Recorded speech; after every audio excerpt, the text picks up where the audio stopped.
Listo, mis amores. ¿En qué habíamos quedado la clase anterior, mis pequeñines? Mis pequeñines.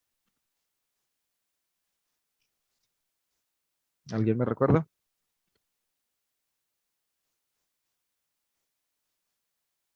Profe, nos hablaste Pues, profe, ¿Cómo? sobre San Francisco de Asís. Sobre San Francisco de Asís, ¿qué más? ¿De qué más pues más o hablamos? menos hicimos un recuento histórico Ujú. y al final como que definimos cuáles eran las tres ciencias modernas. Listo. Bueno, digamos que hasta ahí vamos bien. Tenemos que ver cómo es que la ciencia moderna, eh, recuerda que la modernidad es del siglo XVIII, ha generado diversos procesos importantísimos. Nosotros en algún momento, creo, no recuerdo, me acuerdan ustedes, habíamos hablado un poco de las revoluciones industriales, ¿sí?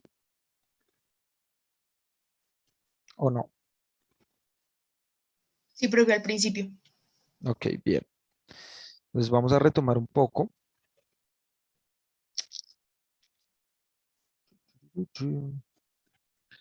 Esto para entender los procesos industriales. ¿Qué es la revolución industrial, muchachos?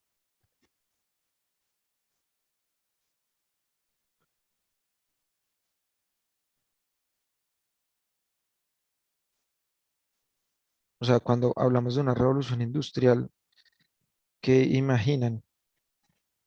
¿Qué es lo primero que les viene a la mente?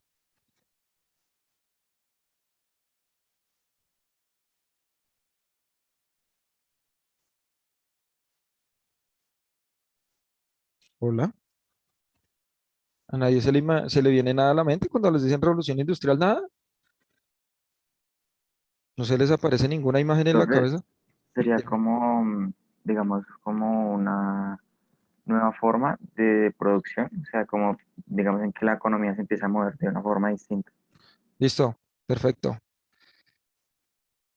Dice acá Henry, transformación económica y tecnológica. Juanita dice, es un proceso social, económico y tecnológico. Excelente. Bueno, nosotros ya sabemos que la revolución industrial pues terminó derivando sin duda alguna en procesos económicos, ¿no? Sin duda alguna. Sin embargo, la revolución industrial no es más que una revolución del pensamiento, una revolución científica y obviamente tiene que ver con las formas de producción. Cambia todo, ¿sí? La revolución industrial, la primera revolución industrial, hace formas, o, bueno, transforma el modo en cual el humano se estaba moviendo en su entorno, cómo estaba desarrollándose en sus ecosistemas, en los ecosistemas en los cuales se encontraba.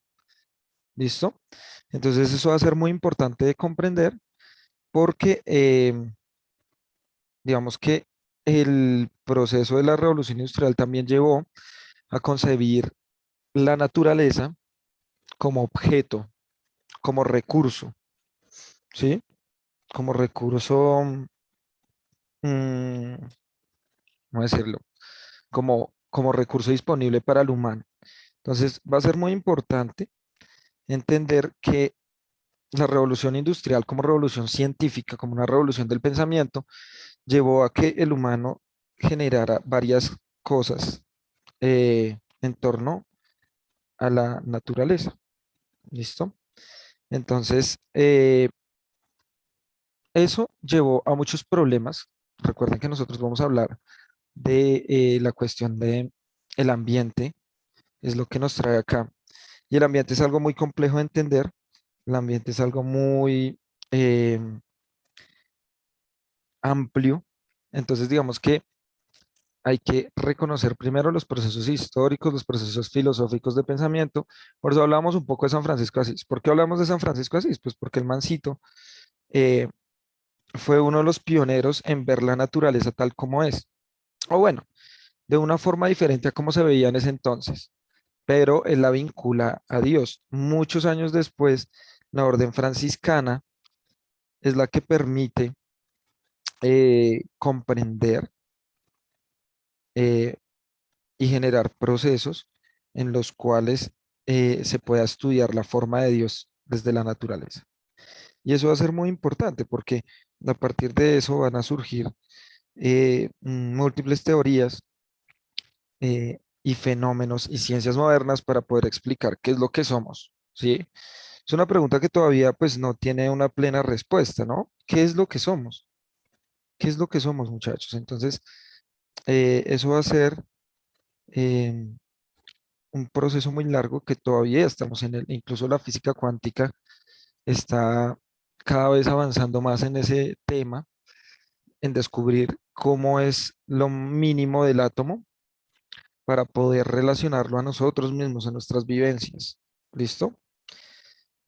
A ver, entonces, cuando sucede la revolución industrial, la primera, se caracterizaba ¿por qué? ¿Por qué se caracterizó esa revolución?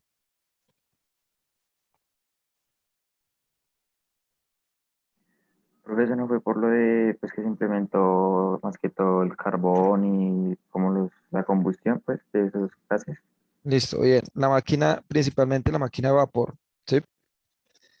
Y entonces ahí hay unas transformaciones muy importantes porque hay un cambio en la forma en la que se movilizaban las personas, las formas de producir algunos elementos, ¿cierto? Ahí Galindo lo está escribiendo en el chat, las máquinas de vapor, y eso lo que hace es tecnificar. También aparece la imprenta, ¿sí? Y la imprenta, ¿qué facilita, muchachos? ¿O qué hace, qué creen ustedes que haga la imprenta? Profe, si no estoy mal, es reproducir libros y Ujú. pues esparcir el conocimiento. Eso es lo más importante. Muy bien, Valentina, excelente. Entonces, el conocimiento ya empieza a ser, no para todos, ¿sí? No para todos, pero el conocimiento ya empieza a ser un poco más amplio, eh, empieza a ser de acceso para la gran mayoría. Entonces vamos a remitirnos un poco otra vez a un plano histórico, y es que nosotros estamos hablando, ustedes se han visto, bueno, no, estamos hablando de esta Inglaterra más o menos del siglo XVII, XVIII, pongamos del siglo XVIII. Chun, chun, chun. Entonces, en esta Inglaterra del siglo XVIII o en la Francia también del siglo XVIII, vamos a tener varias cositas. Y es que todavía, incluso hoy en día, todavía estos mancitos tienen eh, monarquías, tienen reyes, los ingleses, los franceses obviamente no. Eh, y entonces, en esas monarquías se empezó a cambiar un poco la forma en la cual se veía el, el mundo. Entonces, con el desarrollo de la imprenta, o sea, la revolución industrial sea antes de la revolución francesa, o sea, la revolución industrial fue el pie para que más adelante se diera la revolución francesa. ¿Listo? Entonces, vamos a ver que hay un proceso muy sencillo y es que el conocimiento se empieza a esparcir, pero además de eso, hay algo que fortaleció la ciencia en el ámbito social. ¿Qué creen que fue? En lo social hubo algo, un momento, algo que llevó a que se generaran procesos históricos muy importantes que después llevaron a la Revolución Francesa. ¿Qué creen ustedes que fue? ¿Qué fue lo que pasó? ¿Qué hizo la gente? Hear the sound. No, no, no, no. No, nada, amigos, hola, ¿están ahí?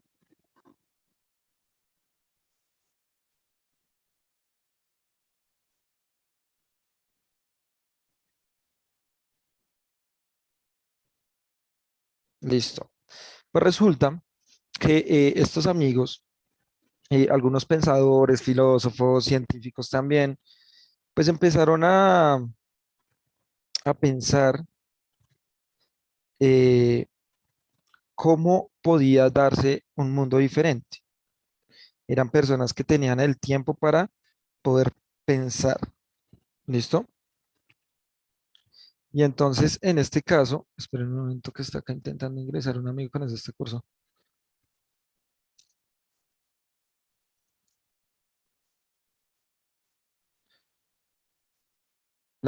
Bueno, acá Mafu me dice que las comunicaciones también pueden mejorarse. Claro, esa forma de comunicación en esa época, eh, para fortalecer y después plantearse la revolución industrial, la revolución francesa, perdón.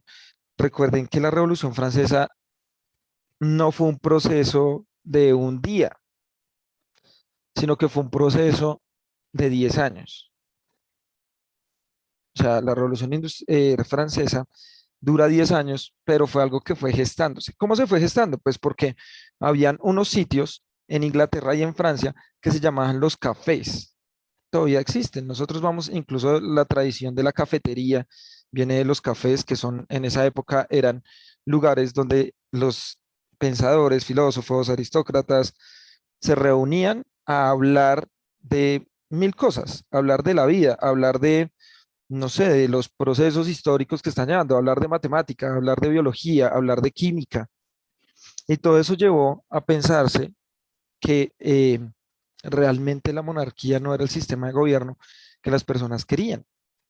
Sin embargo, hubo un grupo social que para el entonces en la esfera política estaba un poco marginado, que fue el que lideró la Revolución Francesa. ¿Quién fue?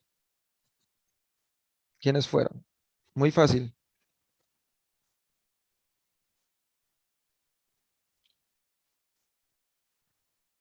Hola. Tenían, digamos que tenían el capital en ese momento, tenían los ingresos, las formas de relación comercial. Burgueses. Muy bien, excelente. Recuerden que las revoluciones modernas, o sea, las revoluciones del siglo XVII, siglo XVIII, incluso siglo XIX, acá en Colombia también, son revoluciones burguesas. O sea, ¿qué quiere decir que sean revoluciones burguesas? Pues que es el grupo de comerciantes, de artesanos y de personas que estaban como al margen de esa estructura política, empezaron a tener el conocimiento. ¿Y por qué tenían el conocimiento? Porque es que ellos eran los que viajaban, eran los que permitían tener relaciones con otras personas en otros lugares, ya que eran comerciantes. Entonces el trato con otras personas les permitió ampliar el conocimiento. Y como tenían control económico, pues entonces podían tener el tiempo para pensar. En estos casos, vamos a ver que el proceso de revolución industrial es un proceso burgués, pero es un proceso como también lo diría la burguesía, es un proceso en el cual se vinculan las ideas, se vincula la filosofía y la necesidad de cambio, de ver el mundo, de gobernar el mundo también, ¿no?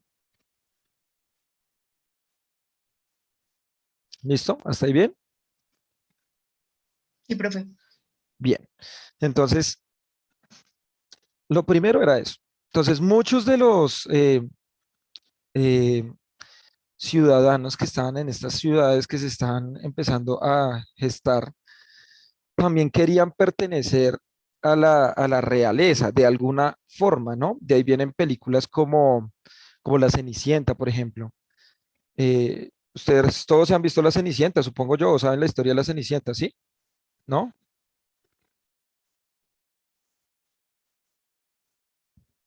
¿Alguien sabe la historia de La Cenicienta?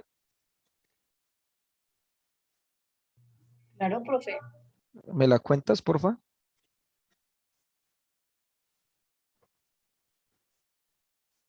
¿No? Pero la normalita, o sea, La que te la sepas, no importa, la que te sepas, la que te sepas. Cualquier pues versión nos sirve. es de una, no sé, la verdad no sé cuántos años tenga, una Ujú, ujú, muchacha ujú. que tenía pues su papá y su mamá y no, y el primero se murió la mamá y el papá decidió casarse con otra señora después de unos años y esa señora tenía dos hijas que eran súper malcriadas. Excelente. Entonces, la verdad no estoy segura si fue que el señor murió o lo mataron, la verdad no estoy segura. Y bueno, y la Cenicienta quedó con las otras dos muchachas, entonces las otras dos hermanas eran súper malas porque la trataban, y la mamá también, porque la trataban como esclava, solo porque era como, no era como de su familia como tal. Entonces, como que, no sé, le hicieron el milagrito con una hada madrina y la hada madrina le empezó a dar todo y las otras sintieron envidia y no sé qué más pasó. Es que como, hay como tres versiones Claro. de la Cenicienta, hay como tres pedazos. Y Sí, pues bueno, lo realmente. último fue que se casó con el príncipe y todo eso. Listo. Acá hay varias cosas que debemos tener en cuenta. Estas historias, la mayoría de estas historias, son unas historias recolectadas y recogidas por dos lingüistas supremamente importantes y famosos, que se llaman, ¿cómo se llaman? El programa adaptado a sus historias lo dan los sábados por ahí a las 6 7 de la mañana, sábados y domingos. Los hermanos Los Grimm. hermanos Grimm. Ah, ya, listo, los hermanos Grimm. Los hermanos Grimm no querían, bueno, sí contaron historias para niños, pero s- los cuentos de los hermanos Grimm no son cuentos de los hermanos Grimm, son cuentos principalmente de Austria, Alemania y zonas cercanas a Alemania, ¿sí? Creo que incluso alcanzan a incluir cosillas ahí de Polonia. Mm, son cuentos y tradiciones que se tenían de ese entonces y ellos van, van por los pueblos recolectando esas historias. Ahora, en todos los cuentos de hadas, a los que tengan Disney o a los que les guste las historias de Disney, Disney nos plantea algo y es que siempre es la misma historia de princesas. Entonces ustedes saben que hay una vertiente de Disney, ¿cierto? Que se llama Disney Princesas. Listo.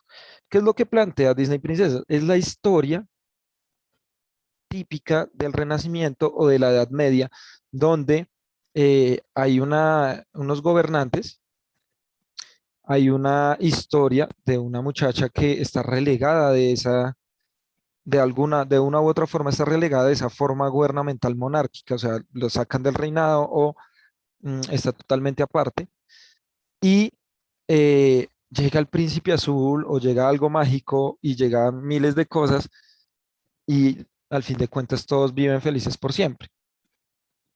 ¿Qué es lo que nosotros podemos ver en estas películas? Por ejemplo, en Cenicienta, cuando nosotros vemos, en este caso, cuando hablabas de las hermanas, ¿cierto? Y la madrastra, de las hermanastras, hay varias cosas acá. Bueno, primero, obviamente son exageradamente lindas, ¿sí o no? Porque en Disney relacionan la maldad con lo estético visual. Entonces, si es feo, casi siempre es del malo, ¿no? Casi siempre. Primero eso. Segundo, eh, son, digamos que, a ver, espera un momento. Listo. Segundo, eh, vamos a ver que estas siempre quieren entrar, al igual que todos los ciudadanos, o bueno, ni siquiera, bueno, la plebe que estaba ahí. Entonces, ellas ya tenían una clase social medianamente alta por el papá que efectivamente muere, en otra versión lo matan. El hecho es que el man no está, ¿sí? En una muere en un accidente, en otro el accidente fue provocado. Bueno, pero estas tienen, digamos, como un estatus por los ingresos que tienen. O sea, la burguesía ya se empieza a meter un poco en el sistema económico y razón por la cual ellas pueden ir a la ceremonia, al baile. Entonces, eh, empiezan a juntarse con esta realeza bajo la esperanza de poder entrar al castillo como princesas o como reinas. Y ese era el deseo. Es el mismo deseo de hoy en día de alguien que compra la lotería y espera, o el baloto, y espera ganárselo mágicamente. Es un cuento de hadas. Realmente las probabilidades son muy bajas. Entonces, en ese momento, esa era la realidad. O sea, entrar a la realeza era casi imposible. Es decir, tener un estilo de vida de una forma diferente, de una forma más acomodada, e ingresar a esa burbuja social era casi imposible. razón por la cual se empezaron a gestar movimientos de pensamiento. Es como, bueno, y además ellos lo explotaban, ¿no? Explotaban a las personas. Entonces, por ejemplo, a ver si acá sale esto. ¿Ustedes han visto esta historia también de cuentos de los hermanos Grimm? Obvio, profe. Obvio. Sí, profe. ¿Cuál es esa? Alguien que me la recuerde. Esa era la de Barba de Chivo, ¿no? Sí, el rey Barbilampiño, ahí está el El nombre. buen rey Barbie Lampiño, sí. Entonces, que ella se burlaba de todo el mundo y todo eso, ¿cierto? O sea, esta es la representación de cómo la monarquía cogía a sus plebeyos y a todos los demás y podían hacer lo que quisieran. Si alguien se ha visto, por ejemplo, una serie llamada Game of Thrones, en Game of Thrones uno puede ver relaciones muy medievales de la monarquía. Sin embargo, hay algo muy especial en este tipo de historias que yo les estoy contando. No es de gratis, sino que en ese momento histórico hablando, no había ciencia. Los procesos científicos eran altamente castigados eh, por,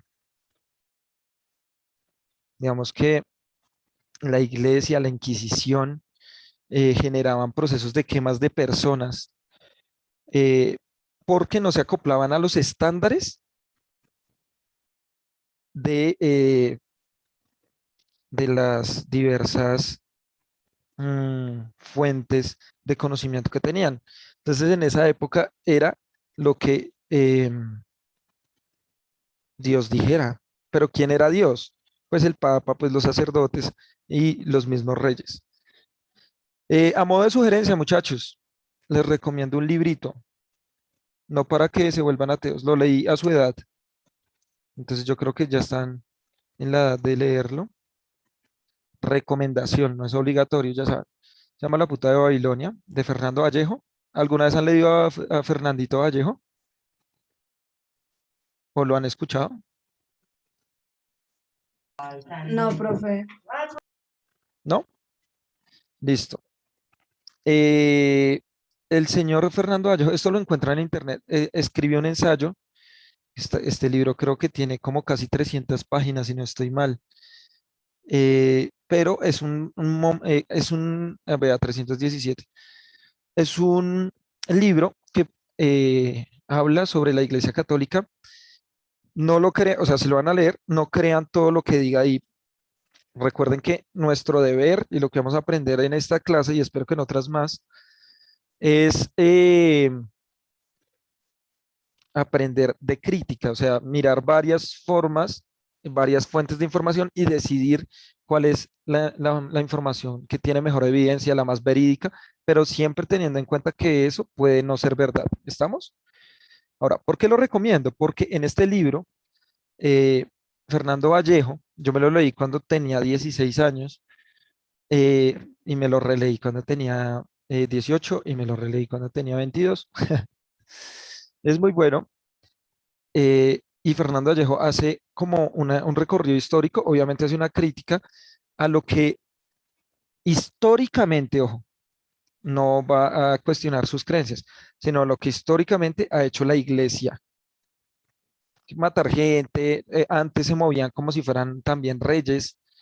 Entonces ahí uno puede entender un poco cómo la ciencia fue perseguida a lo largo de la historia, cómo el conocimiento, cómo la libertad de pensamiento fue perseguida y atrasó, entre comillas, ya les digo por qué, digamos que un proceso histórico y de pensamiento que se venía desarrollando desde los griegos. O sea, los griegos desde el siglo séptimo, siglo tercero y siglo segundo, primero, etcétera, antes de Cristo y algunos pocos siglos después de Cristo, generaron procesos en los cuales incluso había un desarrollo científico muy alto. Cuando llega el dominio del Imperio Romano y se establece la Iglesia Católica, pues entonces esos procesos de pensamiento se frenaron por la Inquisición. Entonces, quien pensara diferente, pin, para la hoguera, o lo quemaban. De ahí surgen también cuentos como Los cazadores de brujas. Ustedes se vieron esa película también de Hansel y Gretel, Cazadores de Brujas también, ¿sí? ¿Se la han visto? sea, que es como una nueva versión de Hansel y Gretel. Sí, profe. Claro, de ahí surgen esas historias y entonces las brujas, ese nombre de brujas es un nombre noruego, sí existe, hay una ciudad incluso en Noruega que se llama Brujas, eh,